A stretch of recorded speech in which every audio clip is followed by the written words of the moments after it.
We plan on putting the biggest wheel and tire we can under the back of the Lose Change Camaro because this car is going to be making close to 700 horsepower and we want to make sure we can use all that. And the tires you can buy today weren't even on the radar screen back in the 60s when this car was designed. So there's a restriction with the wheel tub size which limits the widest tire you can put on a car like this. So to rectify that situation and to fix some of the corroded, rusty sheet metal on this car, we elected to install a Detroit Speed deep tub rear wheel tub kit.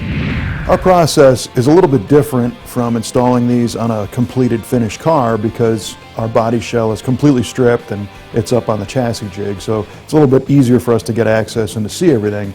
But these can be installed on a car that is finished with paint on the outside and everything. You just got to be a little more careful. And the purpose of these is to widen the rear wheel tub area. And the width comes actually by moving inward more into the trunk floor area.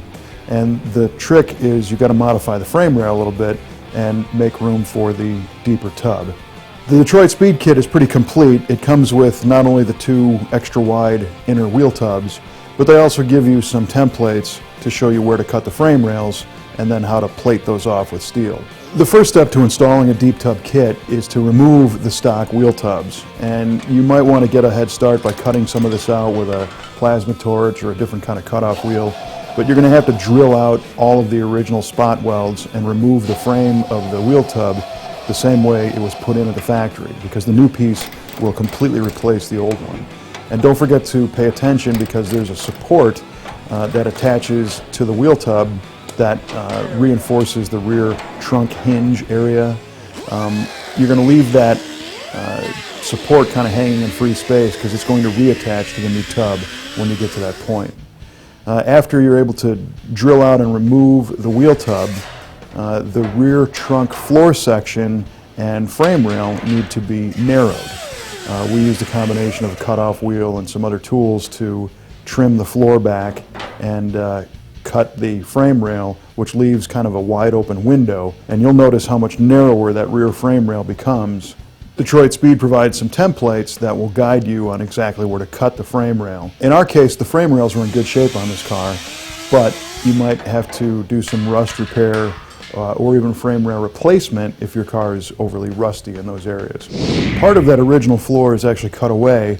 Other parts are folded down so they still have some strength and they give you a lip to weld to, but it provides that additional clearance for the new wheel tub. At this point you can start test fitting the wheel tub in the car.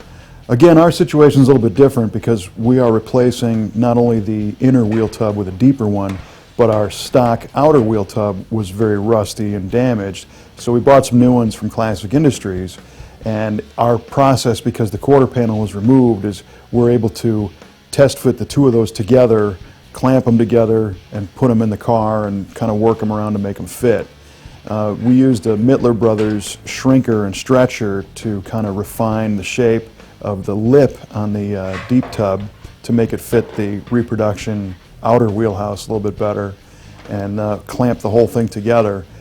We sprayed both flanges with HTP weld-through primer to make sure they had a good contact and they didn't corrode. We chose to weld these together outside the car using an HTP spot welder. And the reason why we did that is purely because we could. You can't do it this way if the car has a quarter panel on it because you won't be able to fit them up through the hole. So in that case you'd install the outer and then the inner, or if your outer is in good shape, you leave that alone and just put a new inner in. But this is why we chose to do both of them at the same time, was purely because everything was in wide open space. The next step is to make the block-off plates to reinforce our cut-open frame rails. And Detroit Speed recommends you use some 1/8 inch plate steel. Once we cut them out using the supplied templates, we formed the rail sections, heated them up, bent them over a piece of tube because they do have a curve on the back side, and then just kind of fit them up in the holes and make sure everything looked right, and welded them solid, and then ground them all down so that the rail looks like it was, you know, a factory assembled rail. We used an HTP MIG 200 MIG welder to put these pieces in. The first step is always to put some tack welds in just to make sure the piece fits right, and then go back and do a series of tack welds all around the panel. The 1/8 inch stuff probably isn't going to warp. The frame rail probably isn't going to warp, but we resisted the urge to put one big heavy bead in all the way around just to kind of keep the heat down. And then we cleaned it up by grinding it, and when it was finished, everything looked real nice. Then we sprayed everything again with the HTP weld-through primer. Once we were happy with the frame rails, we were going to install the wheel tub combination back in the car. And we were going to use a plug weld technique to do this. We got a punch from Dent Fix, and it allows us to punch a series of holes everywhere the wheel tub is going to mate to that frame rail structure.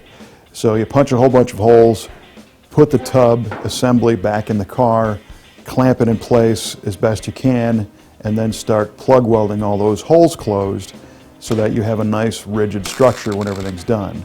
There's also some seam welding to do around the edges of the wheel tub, for example, where it meets the trunk floor. And then we had to reinstall that trunk lid support. This time we had to modify it a little bit to fit the new tub. Where it attached to the original tub, that shape has now changed because of the deeper tub. So we took some time to extend the bracketry a little bit and then plug weld that in.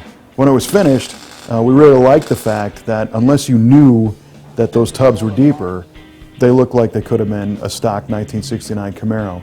That's one of the cool things about the Detroit Speed kit, is that the contours of the wheel tubs all look exactly like the original car, except it's a couple inches wider. And now we'll have the room underneath to put our slightly narrowed Curry rear axle and our giant Forgeline wheels and Toyo tires and get all that power to the ground with increased traction.